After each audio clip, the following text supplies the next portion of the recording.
They say money changes people. But sometimes, it's not you who changes. It's the world around you that flips. His name was Abraham Shakespeare. He wasn't rich. He wasn't famous. He wasn't even looking for luck.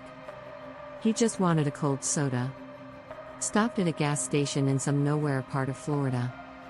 Grabbed a drink. And a lottery ticket. Just like that. No music. No fanfare. No fireworks. But that ticket? It was worth $30 million.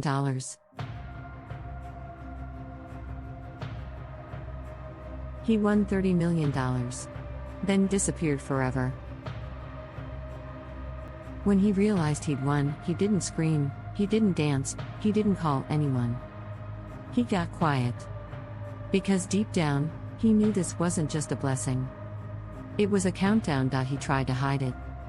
Told his boss he was taking time off.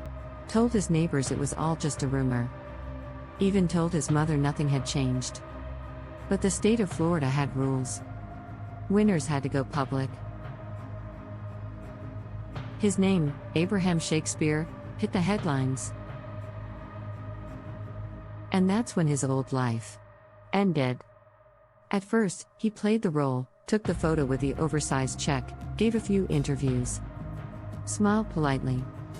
Said the usual, "I won't let the money change me." But even then, you could see it in his eyes. He was already somewhere else. Watching the ground shift beneath his feet. He bought a modest house, a used car. Paid off some debts. Gave friends small gifts, but that wasn't enough. People kept coming, friends, relatives, people he hadn't seen in 20 years. Some knocked politely, some didn't. They told him stories, sick mothers, dying dogs, failing businesses, church repairs, tuition, miracles waiting to happen. At first, he gave, but it wasn't charity, it was survival.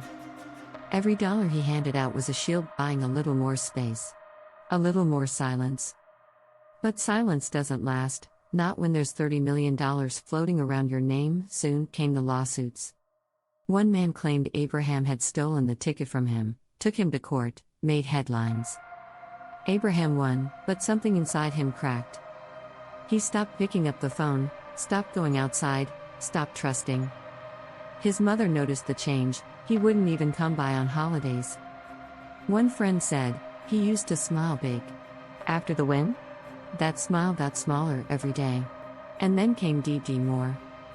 She wasn't from his world, blonde. Loud. Polished. She said she wanted to write a book about him. Said she admired his story, said she could help. Abraham, tired, cornered, maybe even lonely, let her in. He let her manage some of the money, let her talk to people on his behalf, let her be his mouth, his wall, his exit. And slowly, he disappeared. The last time anyone really saw him was April 2009. Neighbors say they stopped hearing his voice, stopped seeing his car, stopped getting his texts. But no one filed a missing persons report, not for 7 months. Because Dee Dee kept talking. She said he was on a cruise, then she said Jamaica. Then Texas. She drove his car, lived in his house, controlled his money. And every time someone asked, "Where's Abraham?" she had a new answer. None of them true. But back then? No one knew that yet. All they saw was a man who'd won millions. And vanished. And all that remained was a house growing quieter each day, and a woman talking louder to cover the silence. The last known photo of Abraham Shakespeare was not a mugshot, it wasn't a family picture, it was a blurry snapshot, him standing outside his home, eyes tired, arms folded, with a woman standing beside him. Smiling. Always smiling, her name? Doris Moore. Most people called her Dee Dee. Abraham didn't go missing all at once, it happened the way lights go out in a storm, one by one. Quiet. Flickering first, then gone. They say the first time she showed up, she brought flowers, said she was writing a book about him, said people needed to hear his story. She listened to him, more than anyone else had in a long time, and he needed that. Most people came for money, she came with admiration. She called herself his publicist, then his business partner, then his friend.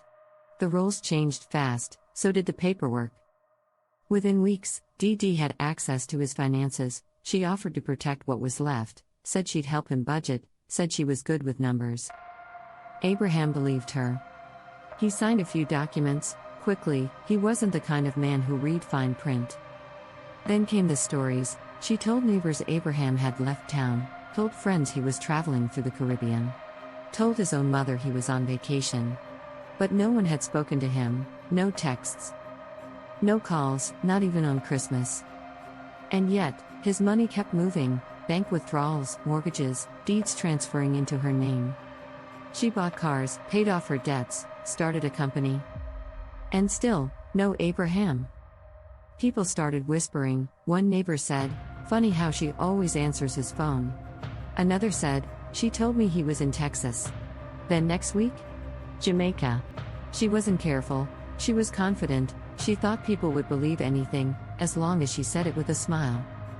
But silence makes noise after a while.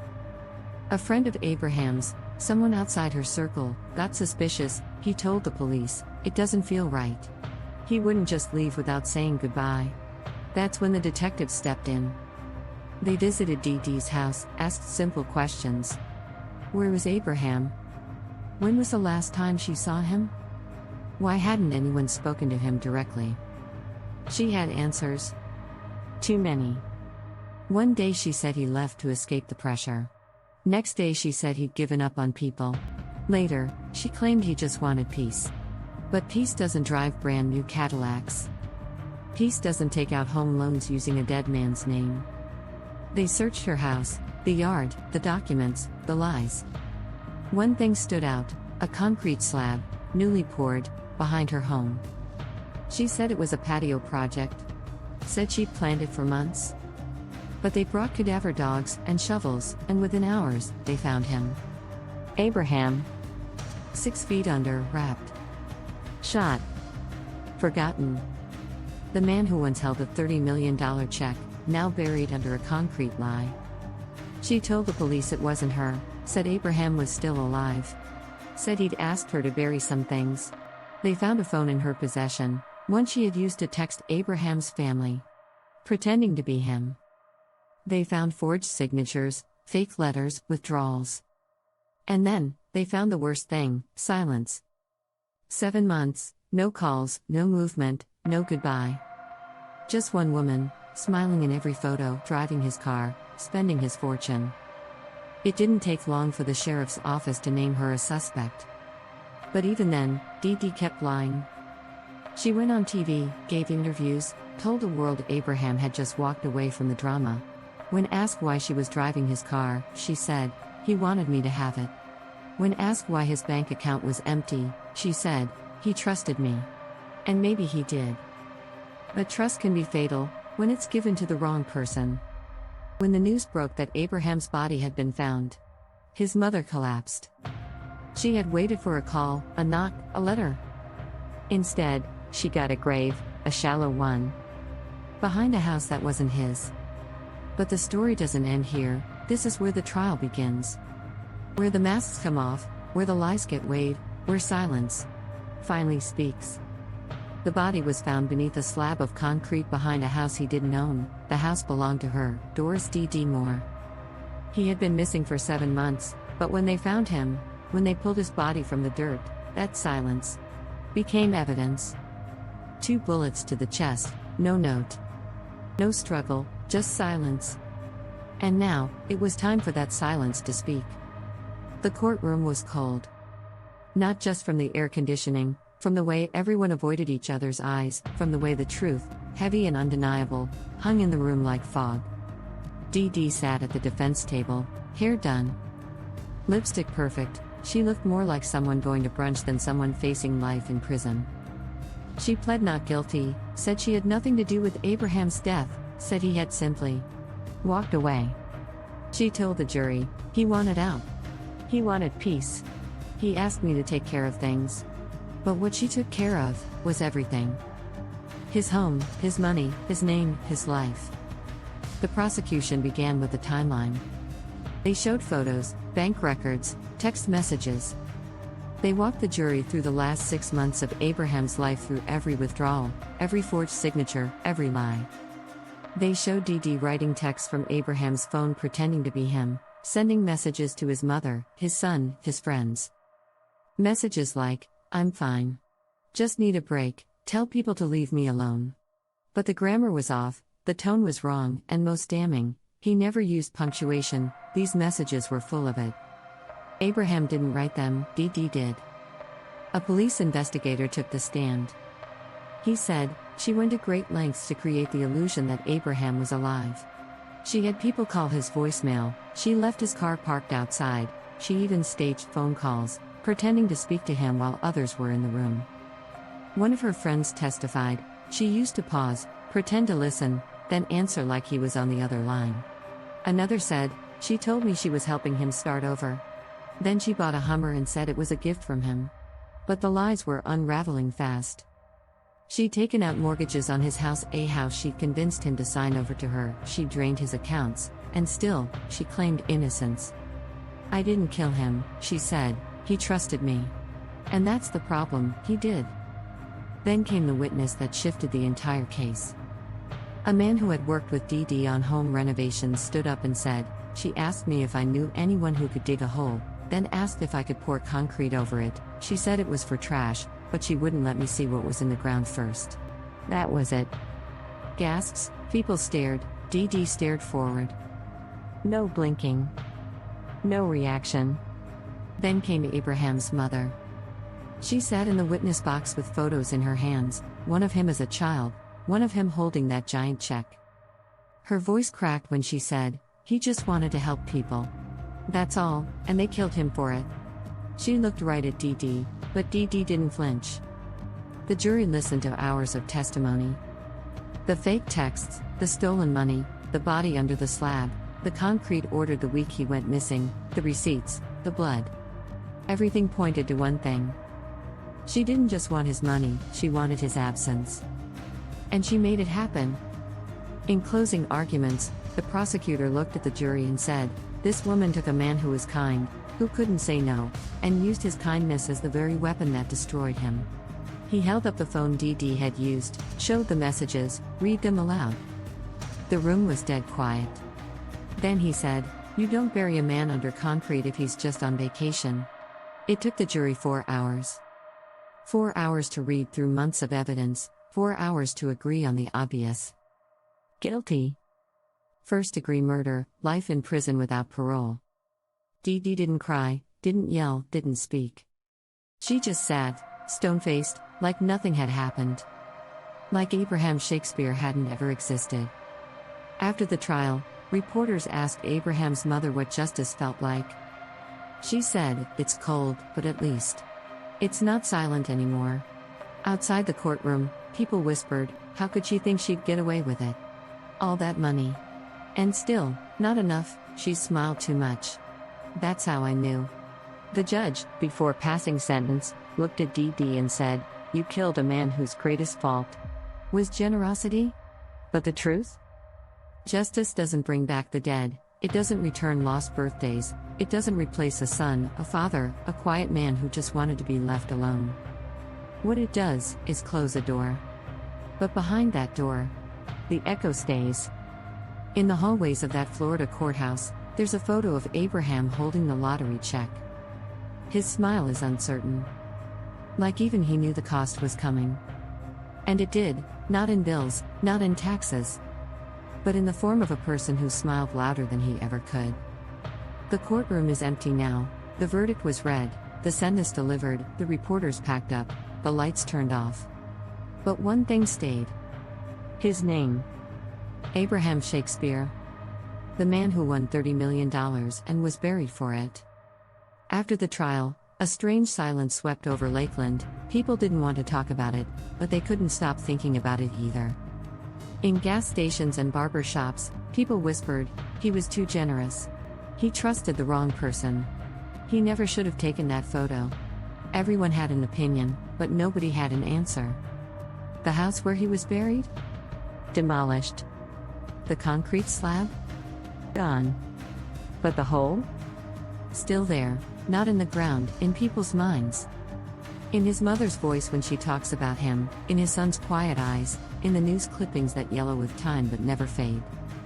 The Florida lottery office kept selling tickets, every week, new winners, and every time the jackpot hit over $100 million, someone would mention him. Don't end up like Abraham. Not as a joke, as a warning.